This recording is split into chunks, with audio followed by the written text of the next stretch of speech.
Hi, I'm Brandon Poe, founder of Poe Group Advisors and creator of the Accounting Practice Academy. You are listening to the Accountant's Flight Plan podcast, where we talk about stuff in the accounting world. If you're looking to buy or sell a practice, we are the premier accounting practice intermediary firm in the industry. Check us out at pogroupadvisors.com. If you're a firm owner looking to build a more profitable practice while actually reducing owner hours, sign up for our practice management workshop, which only runs a few times per year. Learn more at accountingpracticeacademy.com. I am super excited today to have Meryl Johnston joining all the way from Australia, right, Meryl? That's right. Yeah, it's great to be here. Very excited. So just a little bit about Meryl. She's a chartered accountant, the founder of Bean Ninjas, head of accounting at TeamUp. Bean Ninjas is an e-commerce growth accountants with a team of 30 plus. You operate in Australia, US, and the UK.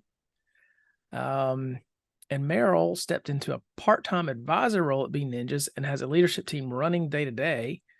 In a role at TeamUp, she helps accounting firms hire top talent in the Philippines. She has an interest in tech, and together with two co-founders, built an e-commerce accounting app called CrossPeam that they sold in 2022.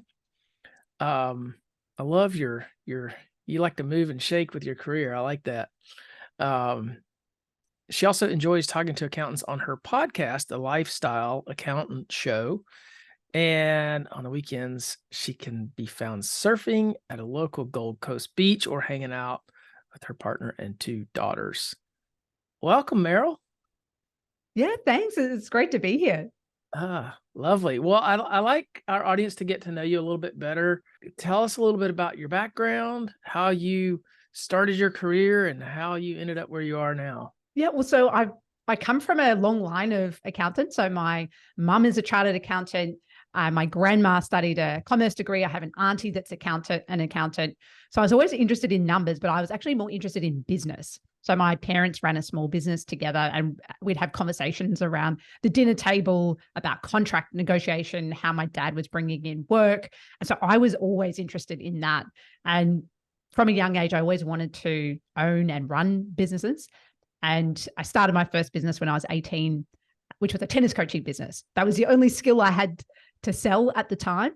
And so I hired some other local university students, and we taught the lecturers and their children and other university students. So that was my first foray into business. But I was studying accounting at the time, partly because I enjoyed it, and that was one of the subjects that I did well at. But I also thought this is a great path to business. As an accountant, you get access to lots of successful business owners and some not so successful, and you get the inside look into their books. I worked in audit at the beginning of my career, so you'd be out on site and really understanding what drives these businesses. So the reason I went into accounting was really because I wanted to get into business, and I thought it was a good path. I have a similar story. So I had a business owner tell me if I want to learn about business, which is what I said, because I was like a senior in high school or junior in high school. And he asked me what I wanted to do. And I said, I really want to learn about business. And he said, well, go become a CPA and you'll get to see everyone's books and you'll see what they're doing. And that's what I did. So that's interesting. And then you got into the e-commerce niche. What prompted you to choose that? Yeah, so that was a bit of a progression. So I might tell the backstory behind that.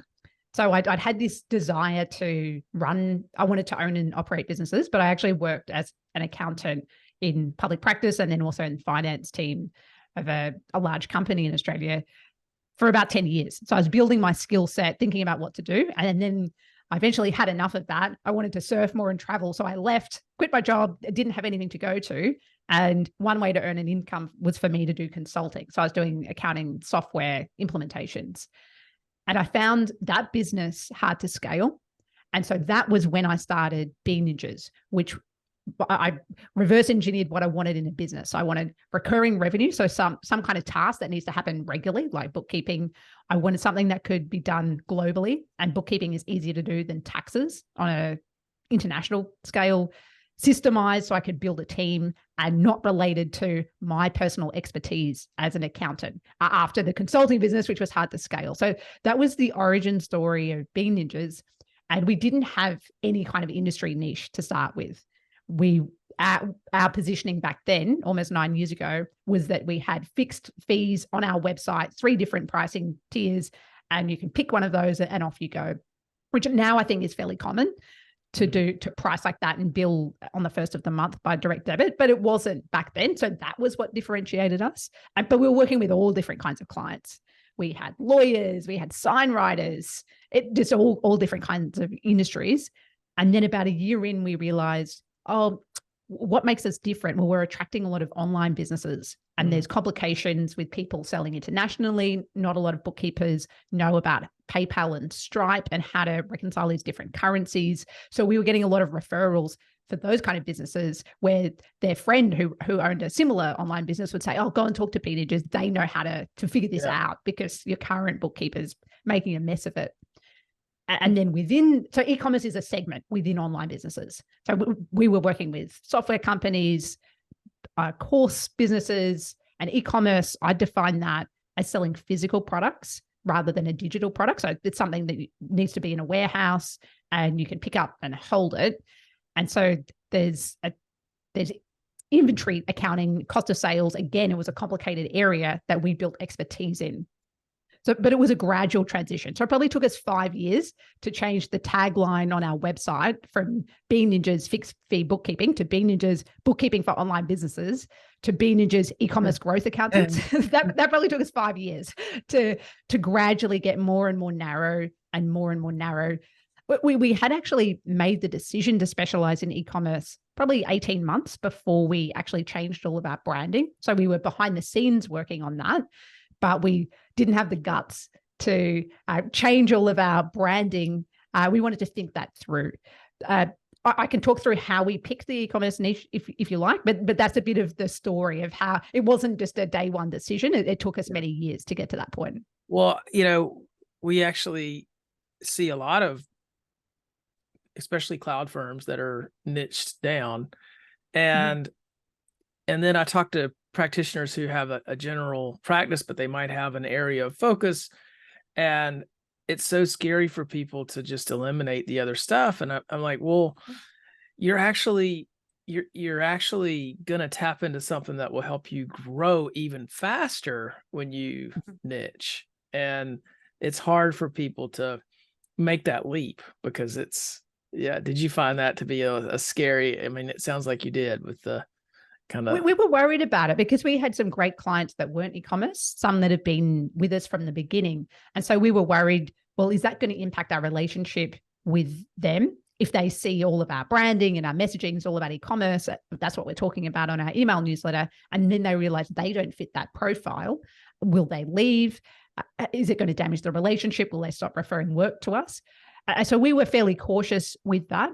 And we still worked with those non-e-commerce clients for a while. Eventually, we did basically sell all of our non-e-commerce clients so that we were just working with one group of clients, but it was a slow evolution. And we were definitely concerned about it because when we made that decision, less than 50% of our client base was in the e-commerce niche. So we couldn't afford just to have 50% of clients leave tomorrow with the team that we'd built.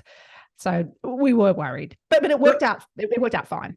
That was going to be my question is like, what was the fallout? Like when you came out and you were branded as like, we're an e-commerce focused firm, what was the reaction of clients? Did they just say, well, okay, that's fine. As long as we can stick around, we'll stick around as long as you'll do our work. Kind of, was that the general attitude?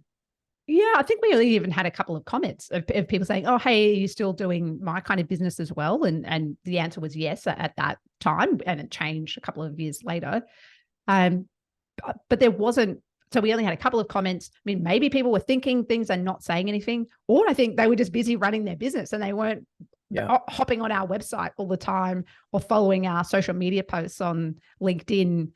Maybe they just weren't thinking about it and it wasn't a concern. Yeah. And it's funny because, we sell CPA firms and it's a big, buyers are obviously a little worried about client retention with the change of ownership. And what we found is that people are creatures of habit and people are creatures of convenience and they like convenience. So what typically happens is they'll just stick around because it's too much trouble to go find another accountant and move everything over. I mean, that's a big time-consuming effort for most businesses to move over, switch accountants. So why not give the new person a try? And then, I mean, they kind of have to mess it up to lose the relationship. So I'd agree with that. And we can get into this later if you'd like. We've sold some parcels of fees and really worked on making it as easy as possible for the client. So they would just give it a try of sharing all the information, all the questions coming to us rather than the client. There's a lot of things that we did to make that transition go smoothly. So the client, their first instinct wouldn't be, oh, I'm going to change. It would be, oh, this is easy. I'm just going to try it out. And then if it doesn't work out, we'll worry about it. Yeah. Yeah. Yeah. So that was your experience on the sales side as well, I suppose. The retention was quite good. Yeah. Yeah. You built a fully remote team as well. So when did you become a fully remote team at from the onset or? From day one. So that was part of our, I didn't mention that part of the criteria, but the other, so I was doing this with a co-founder. I had my own ideas about what I wanted my ideal business to look like. And I partnered with a guy called Ben McAdam to build the business. And he had similar goals as well. So we were trying to create freedom. That was the number one value of the business. Might be able to see it on the sign behind me. It still is one of our core values at Being Ninjas. So we wanted to be able to run the business from anywhere in the world. And we wanted flexible hours so we could work whatever hours we wanted.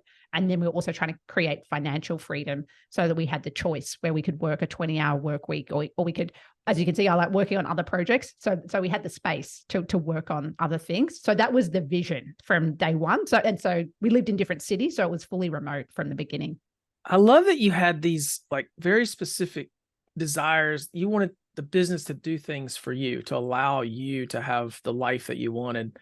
And you built it with intention. And I just love that because so many accountants don't do that. They build it without any sort of parameters. And it just sort of organically takes a shape of its own. And the owner ends up being along for the ride.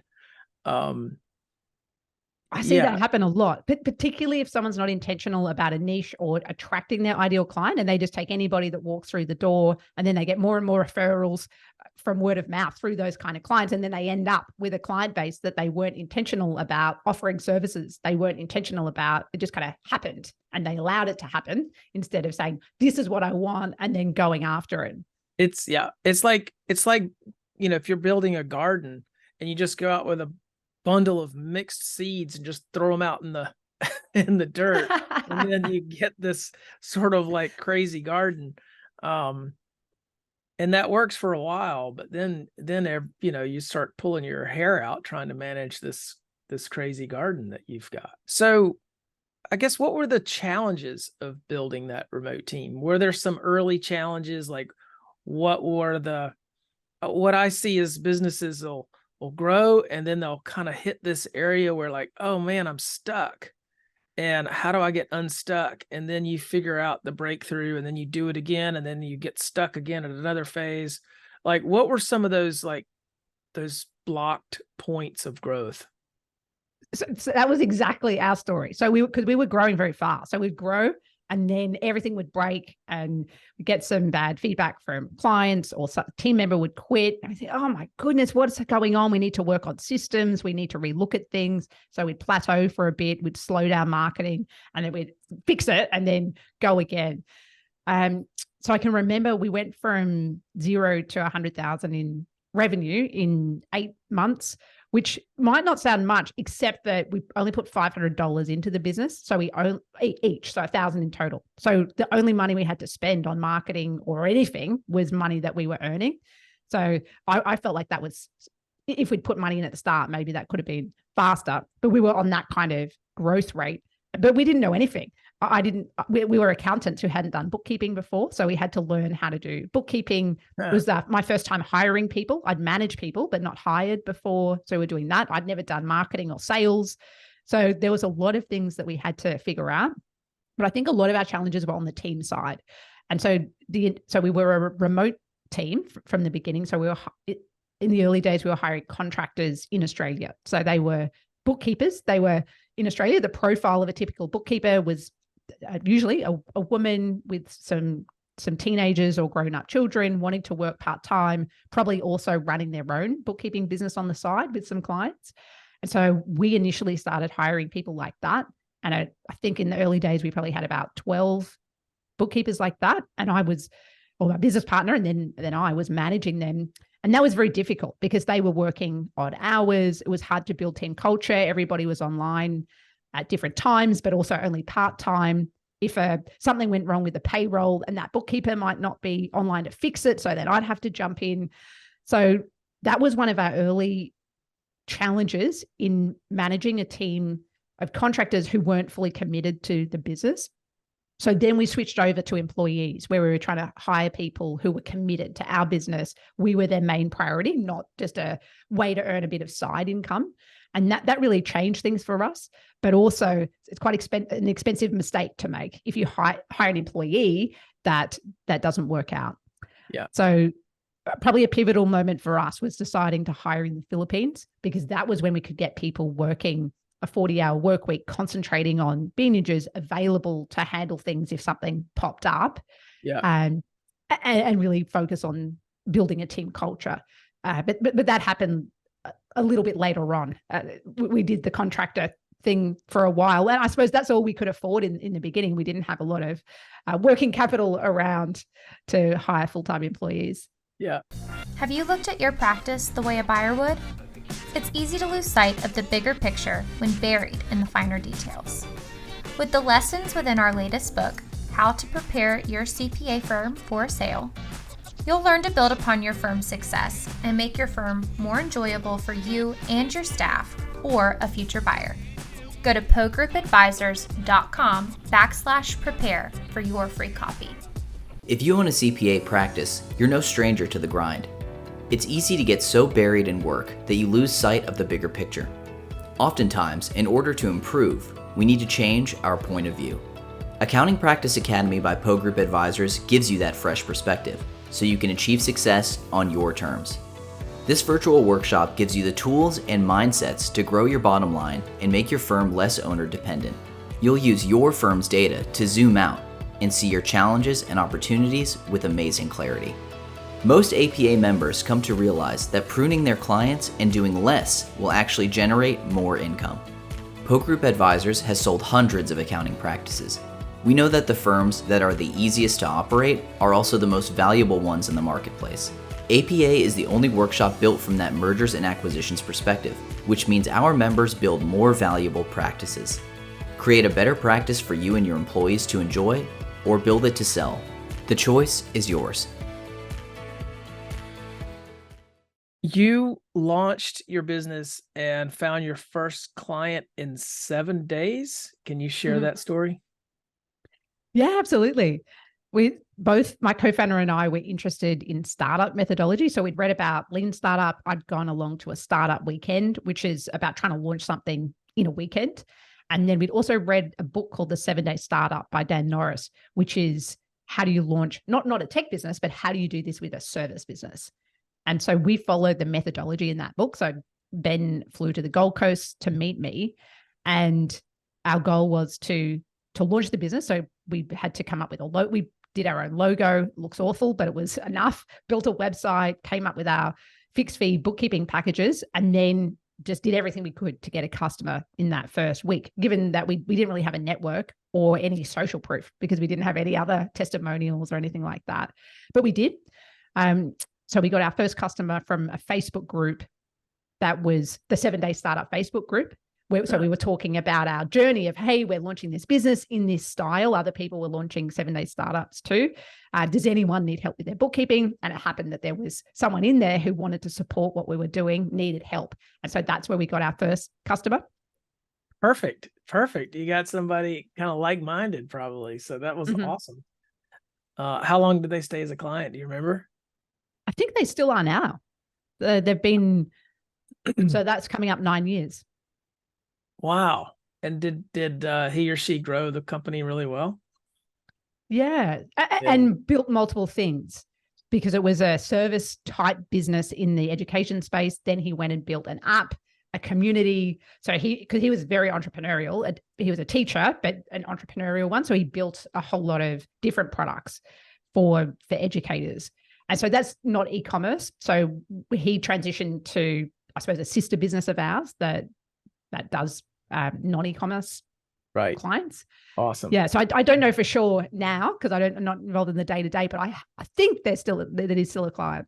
I know you built this business with a lot of intention, and you built it to be not very owner-centric, it sounds like. And so you've removed yourself as CEO of that business, and you just work part-time in that. I imagine you were all in at some point, and you slowly phased yourself out. Did you quickly? How was that phase out process executed? Felt very slow because that was my goal from the beginning, and it took me 6 years to do it. And so I've talked about starting the business with a co-founder, Ben, and things didn't work out with us. And so 18 months into the business, I bought his share of the business and he exited. And so then it was me as the sole founder running everything. So I had an organizational chart and my name was basically in every box: sales, onboarding, quality assurance, marketing, bookkeeping manager. But I was intentional about gradually trying to remove myself from each of those areas. And the way I approached it was to start with the service delivery for clients. So hiring bookkeepers and then trying to train managers. So building out the team that was doing the work. Next, it was onboarding. So having other team members that could handle onboarding new clients. And really the game changer for me was when I handed over sales, because that was when I could remove myself from the client relationship. So it's probably been 4 or 5 years since I've done sales and talked to clients, because I found it quite hard to remove myself. If I did the sales call, I'd still get random emails, even though that was the only thing I'd done. And then they were supposed to move through onboarding and then onto our recurring delivery team. So that was really important, a really important step for me. Also quite hard to let go of. I can imagine. I can relate to that, because it's such a important component of growing a business is having a really good salesperson. And I feel like salespeople are some of the hardest people to find that are going to produce. And how did you find the right person or people for that role? And how could you get comfortable that it was going to work? I trained accountants to be salespeople. So the way that our process works, we're already attracting people that want to work with us. So they're not usually cold and looking for the cheapest option. They've worked with another bookkeeper or accountant. They've not had a great experience, and then they've heard about us somehow. So they've mostly decided that as long as the price is right, that they'd like to work with us. And I felt like we didn't need a traditional salesperson. We needed an accountant who could guide them through our different packages and help them to make that decision. So not a pushy process, just a guide to help them make that decision and be available and supportive if needed. And so I thought accountants were the best person for that role. They're not pushy salespeople. They're supportive and can sometimes add value or enough comfort on the call about expertise without giving away advice for free in the sales process. So I trained a couple of different, we trained quite a few, 3 different team members on sales. And then we also had one of a team member who had worked in operations as well, but previously was an accountant, and I worked with in a different company earlier in our career. And she also was trained on sales. Wow. Okay. That's interesting. But you've got to have really good service delivery to get those referrals, and you've got to have a good client experience to make that work. So I imagine that was probably the foundation of making that a possibility. It was. So trying to get rock solid with the scope of work. So what are we committing to, and making sure that we were in agreement with the client about what they were expecting and setting the right expectations, and then delivering on that. Yeah. And we definitely did have growing pains with that because we were growing so fast. So systems would break. Or, sometimes we wouldn't deliver reports on time. So there were periods where we weren't performing at that level, but we always knew that that's the crux of why people are working with us, is for accurate, timely accounts. And so that's something we harp on about with the team over and over again. That's what we're about, our e-commerce expertise, and getting these management reports out quickly and accurately every month. Probably another element to that was building a marketing engine. So making sure that there was enough, so doing good work, but also getting the brand out there, attending e-commerce events, going on podcasts, creating a lot of helpful content for e-commerce brands. In the earlier days, it was for online businesses, but really getting the brand out there so that we had enough leads coming through. It didn't matter if we didn't convert 50%, or even if it was lower than that, there was still plenty of new business coming in. Lots of leads. Yeah, you got to have enough leads, right? Yeah. You know, you had to sell part of the business when your partner was diagnosed with breast cancer. Yeah. So that was a horrible experience.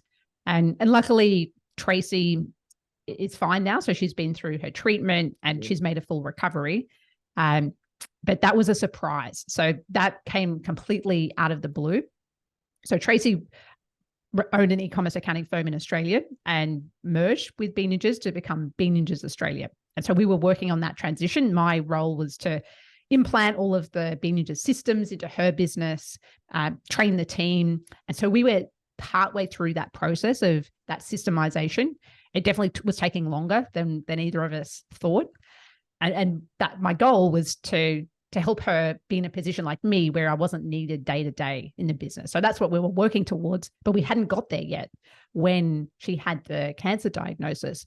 And so we were in a position where she was she was going to start treatment in something like 2 or 3 months. So we had to come up with a solution because clients were reliant on her. It really, the business was about her and her expertise more than the systems and the team. And so that was a hard lesson for us. The business, it still wasn't in the point. It was about a person rather than the team. And so we had to and that was my job as well, to quickly sell that client base and find a new home for those team members. And we were lucky. I've spent years building a network within the accounting industry. And some people say, why are you doing that? You're not getting clients from the accounting industry. Isn't that a bit of a waste of time, accounting conferences? And absolutely it wasn't, because I had I've reached out to 4 different accounting firms who had an e-commerce specialty where I had existing relationships. And I was able to get a deal done in less than 3 months where we moved all of those clients, or not all, the 90% of those clients, and all but 1 or 2 team members. Yeah. And so we were very lucky that we had close relationships where we could come to an agreement so quickly. Did you get pulled into the day-to-day of things when she was out? Was that something where you just got pulled in and you had to roll up your sleeves and get through it? So if I had to choose between selling at a discount or rolling up my sleeves and getting in the day-to-day, I choose selling at a discount. So my freedom was more important than that. I wanted to make sure that the clients were looked after. So that was an option. I have run an Australian e-commerce bookkeeping business before, so I could have gone in and run that, but that didn't align with my goals. And that was a smaller business than the rest of Bean Ninjas. So I did think about it, but it didn't make sense in terms of, is that a good way to spend my time, or is that just a Band-Aid? Because it's going to be difficult. There's still a lot of work to do of change management in getting this business to where we want it to be. It might be better to sell and move on. It was definitely a lot of conversations with Tracy about what she wanted, some hard thinking, and me trying to get really clear on my goals. Because I think it would have been easy for me to slide into that role and then get stuck. And I didn't want that. Well, I like how what's the word?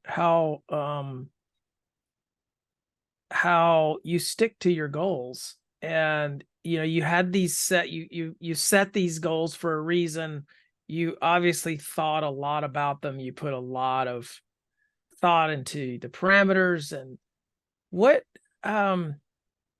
where do you think you got that from? Like, because most people, not most people, but a lot of accountants, I think, set out with good intentions. They have goals, but they sacrifice them along the way, and they erode their personal lives, and it just becomes all about the business. And how, I guess, where do you think you got that ability to stick to your guns? That's a That's a really good question. I've not thought that much about it. I suppose there's a couple of different perspectives on that. So one is that I've always been goal oriented. So even as a little kid, I was striving for things and I had my goals and I was marching towards them. And I remember a teacher in primary school saying to my mum, better watch out for Meryl. She might burn out. She's got a lot of different things going on, very busy. So I was always goal oriented.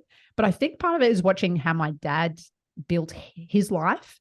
So he ran a business with my mum, but it was a lifestyle business. So he didn't hire people. He built a business where we could live a great life as a family. So my mum basically helped in the business, was a stay-at-home mum. And so both parents were there at every cross country, every tennis match, every school concert. They'd take us out of school to go skiing in the middle of the week. It was about living a great life.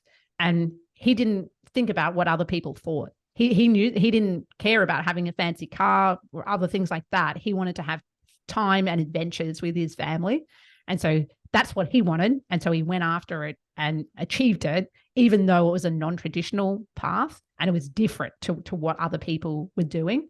And so he always encouraged us to, it used to annoy me as a kid, but he'd say, have courage, which would basically mean if you're in a difficult situation, don't take the easy option.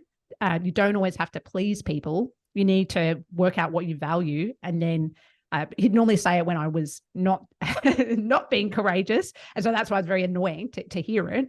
But he was always about taking the path that's right for you, right for your family, not the easy path. Oh, that is such a gift, right? Because, you probably, in the long run, you end up building a better business that way anyway. I think you do a better business and a better life, because you could look at this situation with Tracy, and the easy path for me would have been to go in and run that business, make sure that it's an easy transition for the clients. The team would have been happy, and it was much harder to do what we did, which was transition the clients to a new firm, transition the team, still try and make sure that everybody was looked after in that. But that was harder to do, and any buyer knew that we had a very tight timeline to get this done. So we had to take a discount. So all of that was harder, but I think ultimately better for everybody, better for the clients because they're at a better firm, better for the team. They've got more opportunities and they don't have a leader like me that didn't really want to be doing that role. Yeah. That's awesome. All right. Now this is a process question. You replaced like half of your meetings with Loom videos. And I've seen an accountant kind of do some onboarding of new clients this way. But half of your meetings, can you talk more about how that happened?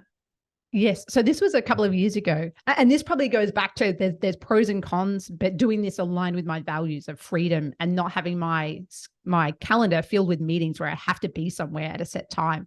You never know when the surf's going to be good. So you need flexibility in your schedule. Yes.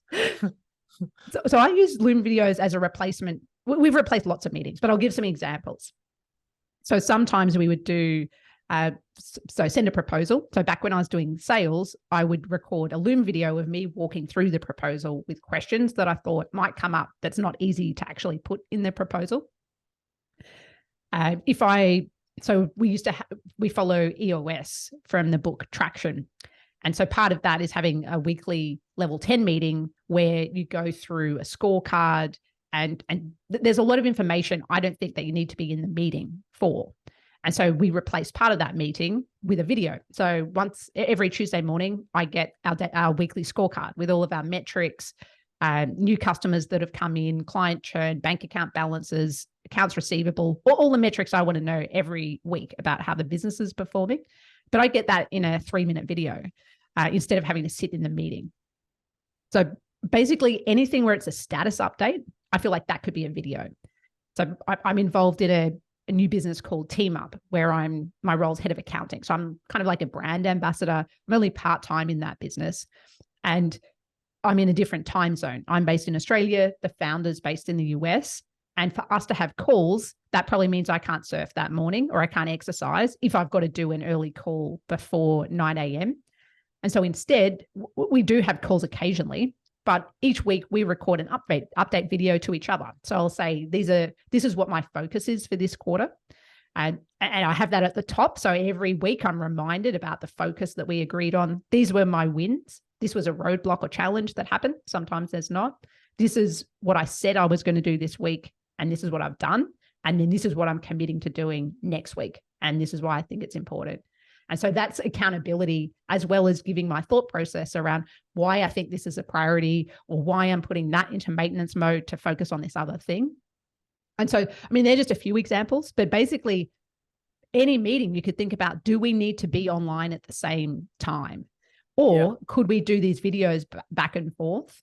And to me, if it's information sharing, you could just do a video. You don't need to be online at the same time. If it's relationship building, then you want to be on the call.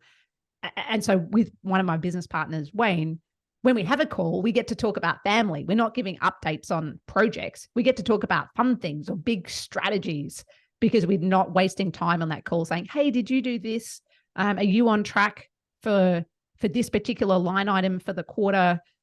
All of that's taken care of. So we can focus on the relationship stuff. Yeah, I love that. I think that's awesome. How do you say no to meetings? Like somebody wants to meet. I say no a lot. Yeah, you must, right? Like you can't, if you're protective of your time, like, yeah. So it's very awkward. So the worst one I find to say no to is where a friend does an introduction to someone else that they think, so it's connecting me with someone else. Merrill meet whoever, John.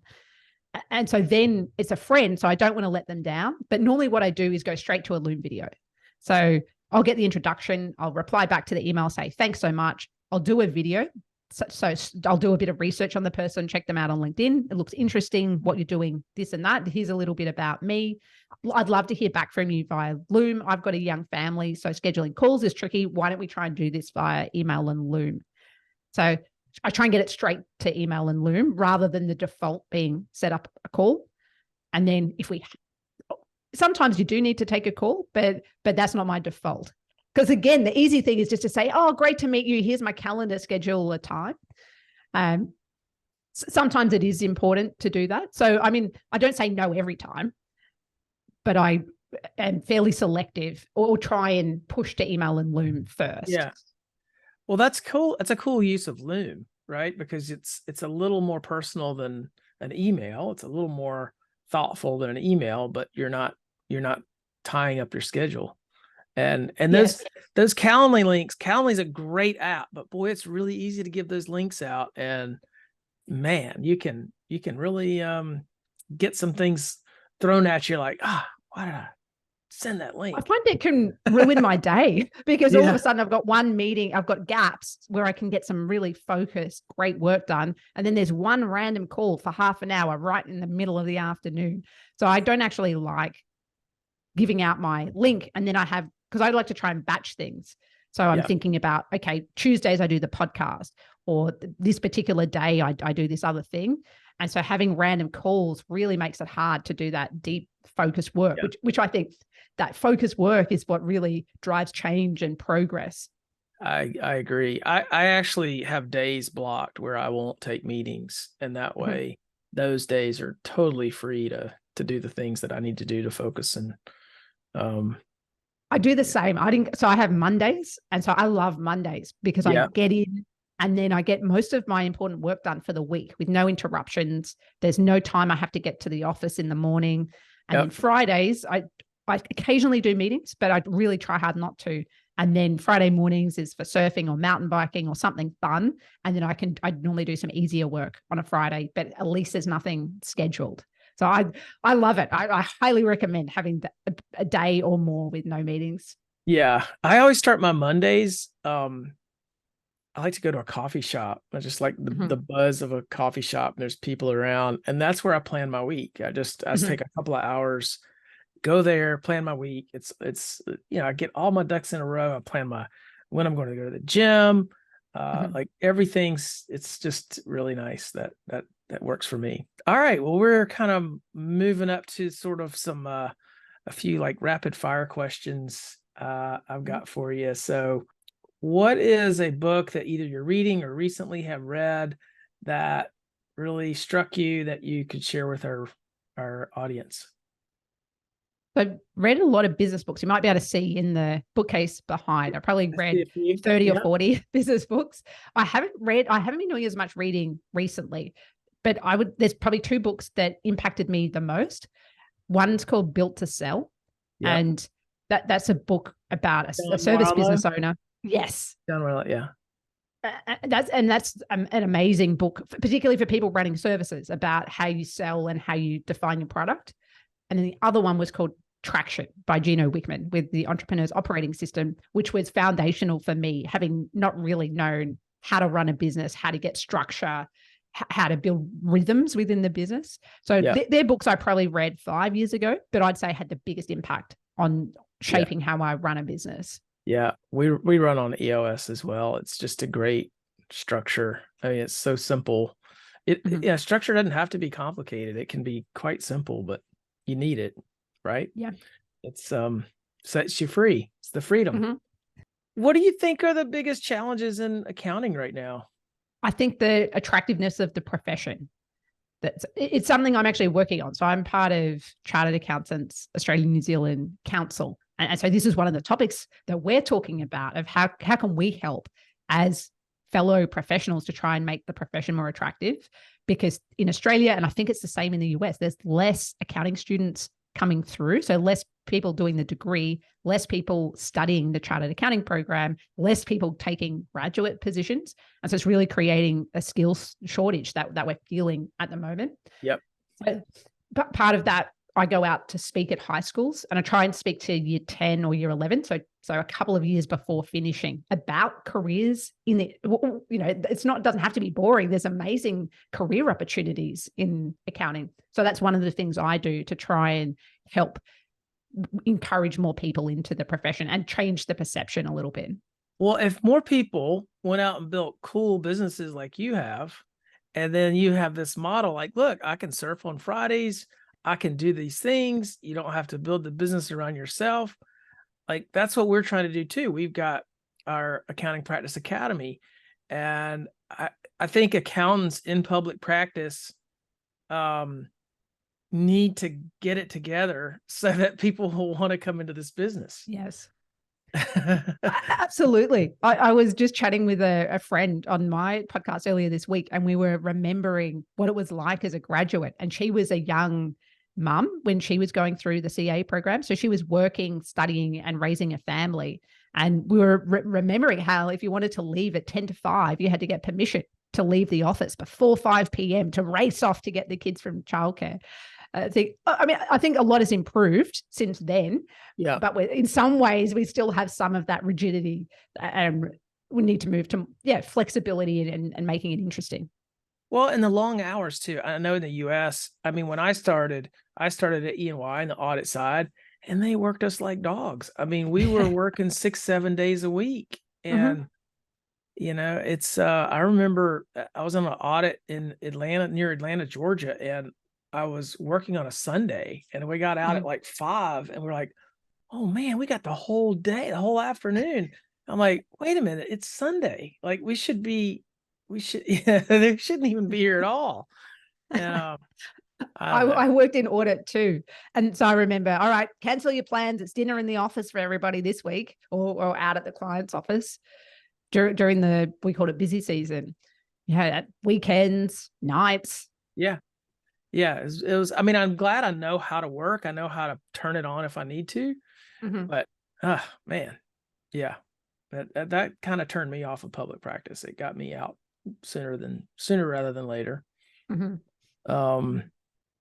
What do you think the greatest opportunity is in the profession right now?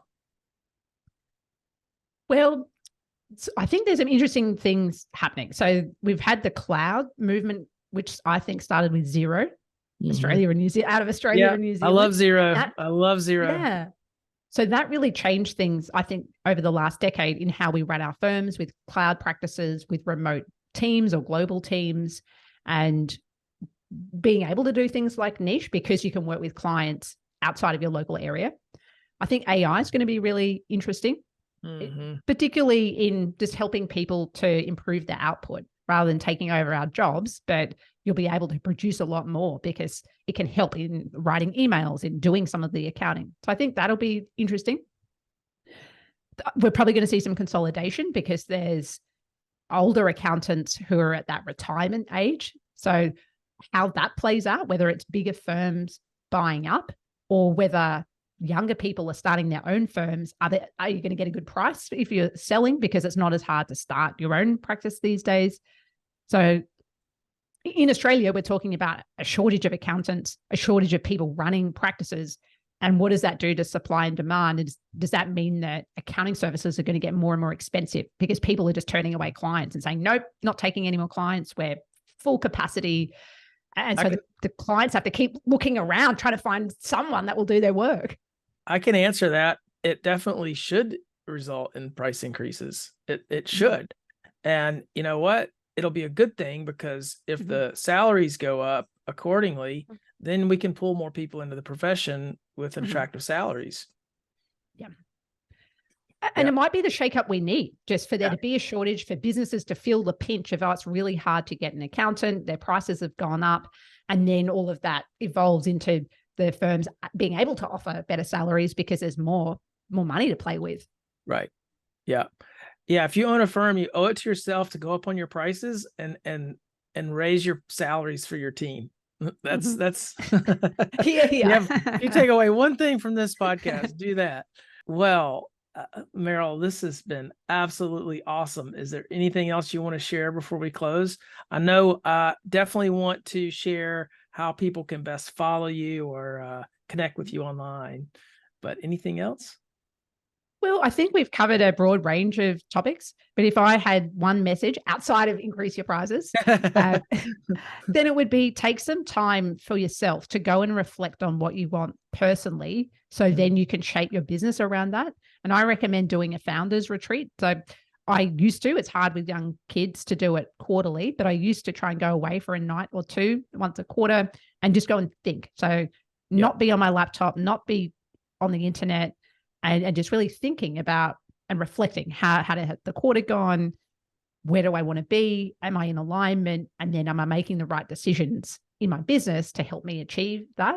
Now it's probably more like once a year I've got 2 kids under 5, but I do recommend carving out that time and getting your partner, if you've got a family on board, so you can really get clear about what you want and then build your business around that. Yeah. Well, it certainly has served you well. So, and I built mine that way. I think intentionality is something I always, I'm a little bit of a broken record around that, because I think if you know what you want and then you can be intentional about building it to get what you want, you can do it. It's totally doable. It's not, but it does take that stick-to-itiveness that you certainly have demonstrated. So, well, thank you so much. And, I'm sure our listeners got a ton of value out of this. So thank you for joining us. Yeah, thanks for having me. And I'll do a quick mention. My podcast is called The Lifestyle Accountant Show. And I generally interview other accountants or bookkeepers about a particular experience that they've had in their firm, like selling or implementing a waiting list or cybersecurity project. So something quite practical from the perspective of other accountants or bookkeepers. So feel free to go and check that out. And as I said, I'm also involved in a business called TeamUp, where we help firms hire in the Philippines. That's a headhunting or recruitment business. So, but I'm happy to help. I love building teams in the Philippines. So feel free to contact me on LinkedIn, and I'm just happy to help or answer questions about anything, team culture, salaries, anything like that. And we'll post those links. So when we post the podcast, we always post them on our blog page. So if you go to pogroupadvisors.com and look at the blog, you can see the show notes, and we'll have all those links in those notes. So great.